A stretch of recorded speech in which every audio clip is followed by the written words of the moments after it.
নমস্কার। দেখুন, এগুলো আমার ছাদের অ্যাডেনিয়াম গাছ।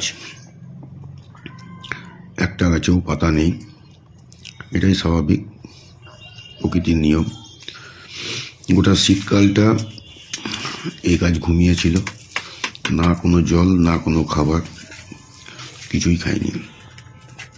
এবার আস্তে আস্তে গরম পড়ছে, এবার এদের ঘুম ভাঙবে। তো অ্যাডেনিয়াম গাছ গ্রীষ্মকালীন মূলত ফুল দেয়। তো ফুল দেওয়ার আগে এই গাছের কিছু পরিচর্যা করতে হয়। পরিচর্যা বলতে রিপোর্টিং করতে হয়। মাটিতে যে খাবার ছিল সেগুলো খেয়ে নিয়েছে, সে খাবার মিশাইতে হয়। আর কিছু ডাল শেকড় কাটাই ছাঁটাই করতে হয়। তা না হলে ফুল তো আপনি পাবেন, পর্যাপ্ত পরিমাণে ফুল পাবেন না। দেখুন, আমি একে একে পর থেকে গাছগুলো সব বের করে নিলাম। কীরকম কী হারে শিকড় হয়েছে দেখুন।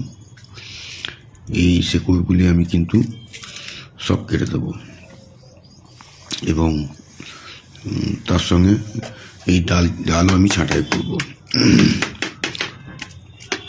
দেখুন, পর থেকে তুলে নিচ্ছি গাছগুলো, এবং মাটিগুলো আমি সংগ্রহ করে রাখছি। যেহেতু আমার সীমিত মাটি, আমি এই মাটিতেই আমি গাছগুলো করব। তো এই মাটিতে করতে গেলে মাটিটাকে খানিক শোধন করে নিতে হয়। শোধন করে নিতে হয় বলতে 4-5 দিন আপনি রোদে রাখবেন, তাহলে মাটির মধ্যে বিভিন্ন যে ফাঙ্গাস বা পোকামাকড়ের ডিম বা কোনো শামুক, কেঁচো, এইসবের যে ডিমগুলো, সেগুলো ওই সূর্যের তাপে মারা যাবে এবং মাটিটা নিউট্রাল হয়ে যাবে। এবার এই মাটির সঙ্গে আমি আবার হাড় গুঁড়ো, শিংকুচি, নিমখোল,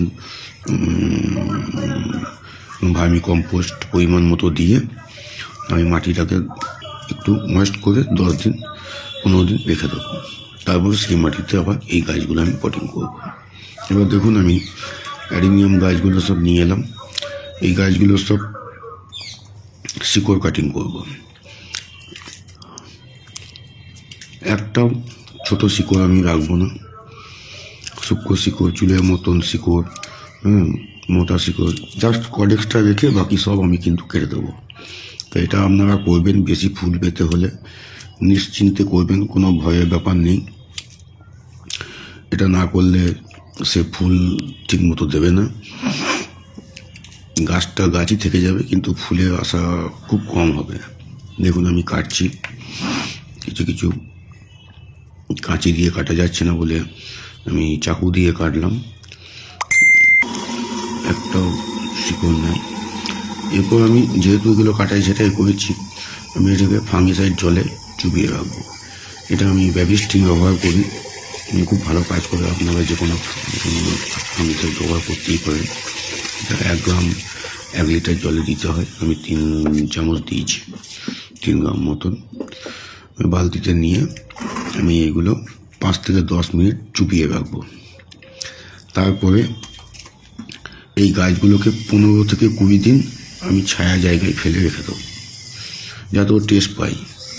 তাহলে ও বুঝতে পারবে যে আমি মরে যাবো এরকম একটা শক্তি নিয়ে ও থাকবে, এবং সে তখন বংশ বিস্তারের লেগে ফুল দেওয়ার চেষ্টা করবে।